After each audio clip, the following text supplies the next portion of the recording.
Captain இல்லாமல் விஜய் வர முடியாது. தமிழ்நாட்டிலே மிகப்பெரிய மாநாடு அப்படின்னா மதுரை மாநாடு தான். இது அன்பால சேர்ந்த கூட்டம் தான், இது கட்சி கிடையாது. அவர் ஒரு மாமனிதன். அவர் மாதிரி இந்தியாவில் ஒரு சரித்திரமான ஒரு தலைவர் யாருமே கிடையாது. விஜய் வந்து பேசுறாரு, ஒரு கூட்டம் எங்க அண்ணன் கேப்டனுங்கிறாரு, அது நான் ஏத்துக்க மாட்டோம். கேப்டன் இல்லைன்னா விஜய் வருவ முடியுமா? அந்த ஒரு இது மட்டும் சொல்லுங்க. கேப்டன் இல்லாமல் விஜய் வர முடியாது. ஆனால் அண்ணன் வந்து ஒரு வாழ்க்கை கொடுத்தாரு, நல்ல முறையாக இருக்காரு. அதனால கேப்டன் வந்து எல்லாருக்கும் செஞ்சிருக்காரு. யார் யாருக்கு வரவங்களுக்கு சாப்பாடு கொடுத்துருக்காரு.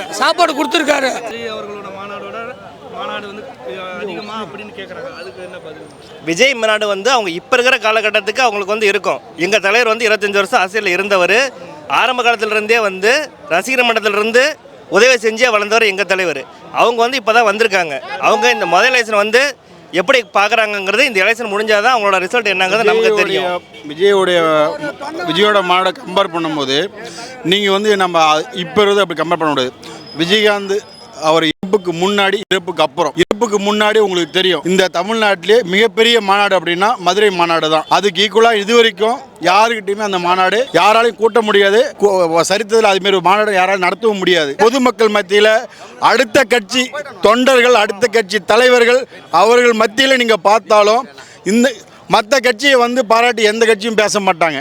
ஆனால் தேமுதிக கட்சியை மட்டும்தான், அது திராவிட முன்னேற்ற கழகமாக இருக்கட்டும், அண்ணா திராவிட முன்னேற்ற கழகமாக இருக்கட்டும், இன்றைக்கி வந்திருக்க தமிழக வாழ்வுரிமை கட்சி தமிழக வெற்றி கழகமாக இருக்கட்டும், மற்ற எந்த கட்சிக்காரனும் இன்றைக்கி பார்த்தீங்கன்னா தேமுதிகவை பார்த்தாலே எல்லாருக்குமே வந்து ஒரு மரியாதை உண்டு.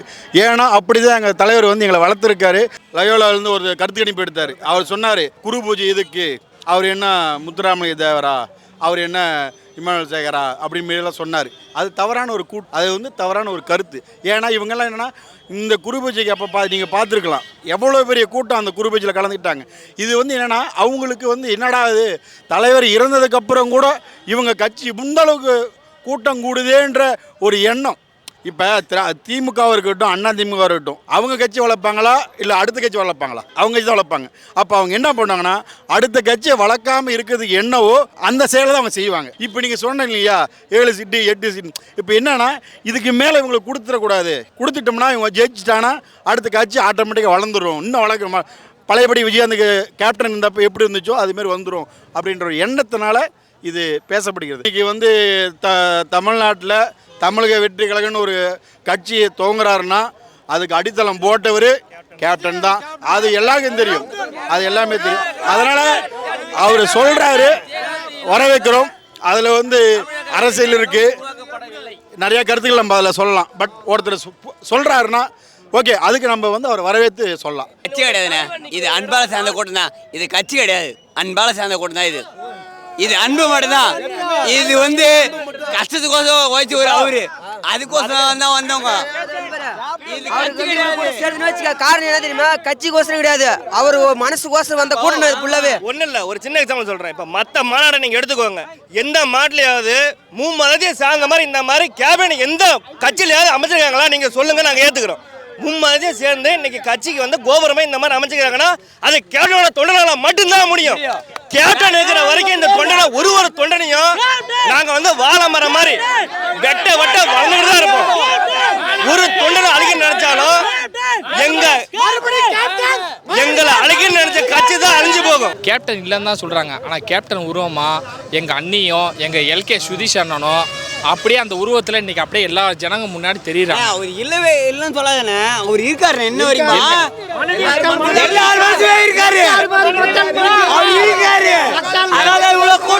சினிமா அடிப்படை தான் சொல்லியிருந்தா தவிர நம்ம அரசியலில் வந்து அதை எடுத்துக்கொள்ள முடியாது.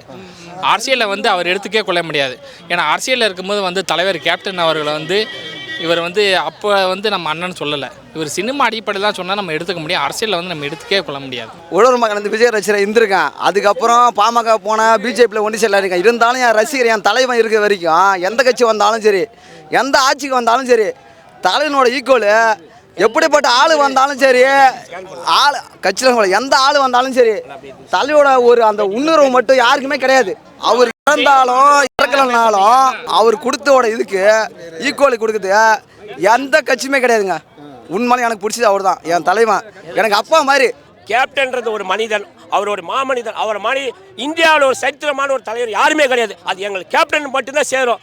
எங்கள் கேப்டன் அடுத்தது எங்கள் அந்நியார் வழி நடத்துகிறாங்க. எங்கள் அந்நியார் என்ன வழி செல்கிறாங்களோ அதே தான் நாங்கள் தொண்டர்கள் அத்தனை பேர் அதே வழி தான் செல்வோம். அதே தான் நாங்கள் செல்வோம். 2026 எங்கள் அந்நியார் என்ன முடிவு பண்ணுறாங்களோ அதுதான் ஆட்சி அமையும். தமிழ்நாட்டில் அதுதான் ஆட்சி அமையும். வேறு யாருமே வந்து ஆட்சி அமையாது.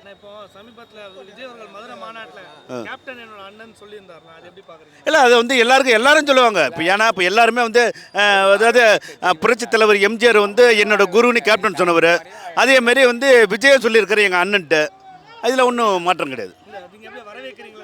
அதை நாங்கள் வந்து ஏற்றுக்க முடியாதுங்க. ஏன்னா நாங்கள் வந்து கட்சி ஆரம்பிக்கும் போது எல்லாமே வந்து எங்கள் கட்சியெல்லாம் எல்லாமே வாக்கு வங்கி உள்ள ஓட்டு. இப்போ விஜய் கட்சிங்கிறது அதாவது நடிகர் விஜய் கட்சிங்கிறது வந்து வாக்கு வங்கி இல்லை, ரசிகர் மன்றம் தான்.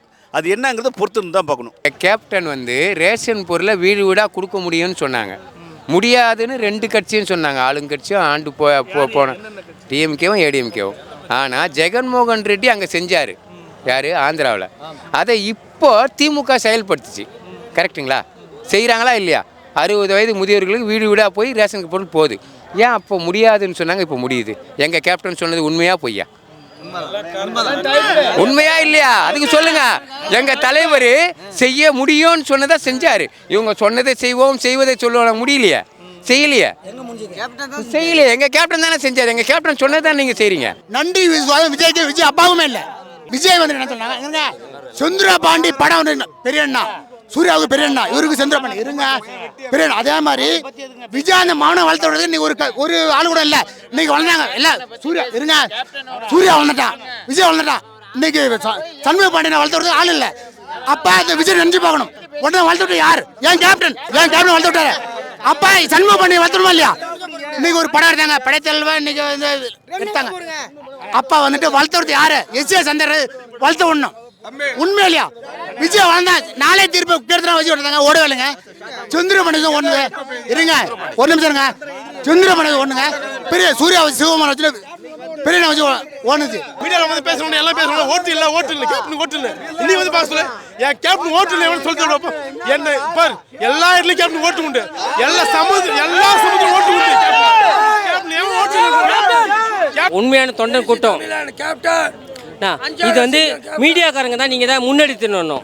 மீடியாக்காரங்க தான் நீங்கள் பின்னாடி தள்ளுங்க. இப்போ நான் சொல்கிற ஒரு அர்த்தம்னா, அன்றைக்கி ஏன் கேப்டனை தொல்லை, இன்றைக்கி சொல்கிறீங்க நல்லது பண்ணாருன்று.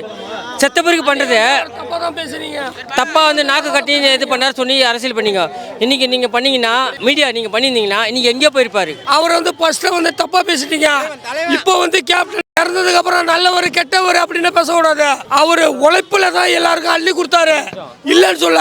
50 வருடங்கள் அள்ளி கொடுத்தவர் தங்கம் தான் கேப்டன். விஜய் வந்து யாராலும் முன்னுக்கு வந்தாரு. அன்னைக்கு அண்ணனை பார்க்க வந்தாரா? அன்னைக்கு அண்ணனை பார்க்க வரல. வந்து பார்க்க வந்தாரா? இன்னைக்கு ஒரு நிமிஷம் மகாநாட்டுக்கு வந்தோன்னா எங்க அண்ணா புரட்சி தலைவர் எம்ஜிஆர் இந்த மண்ணில் பிறந்தவர்னாரு. என்ன விஜய் எங்க அண்ணனோட புரட்சி கலைஞர் விஜயகாந்தோட தாண்டாம வந்தவரா இவரு? வாரி ஒன்றும் செய்ய முடியாது. எங்க விஜயகாந்த் தான்.